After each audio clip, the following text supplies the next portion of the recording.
ما تسمعش للي يقولك ان الفلوس هي كل حاجة، لان هي فعلا مش كل حاجة. هي بالنسبة لك وسيلة من وسائل الراحة بس مش اكتر. يعني مش هتشتري لك صحة، مش هتخليك انسان كويس من جواك. تمام. يعني دلوقتي اللي انتوا شايفينه قدامكم ده موقف مثلا من المواقف. العربية دلوقتي اهي فيها اوتو كار. تمام. الاوتو كار ده انا معايره دلوقتي على 80، مثبت سرعة 80.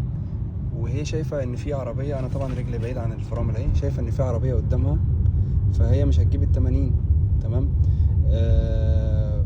لو انا حركتها عن المسار بتاعها كده وخليتها تبص ان قدامها ان الطريق فاضي، هتبتدي تعلي السرعة. يعني هي شايفة ان في عربية نقل قدامها برضو كده.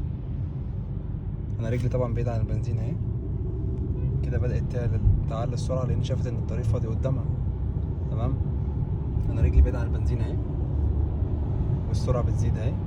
هي ظابطه نفسها دلوقتي، هي تظبط نفسها. وفي اوتو كار تاني كمان للمسار، هي بتعدل نفسها عن المسار. لما العربيه تروح كده هي بتعدل نفسها. فدي كلها وسائل راحه، مش بالنسبه لك مش ضروريات. آه فالفلوس هتخليك مرتاح قاعد في العربيه، ربنا يحفظها طبعا وما تنسوش تقولوا ما شاء الله.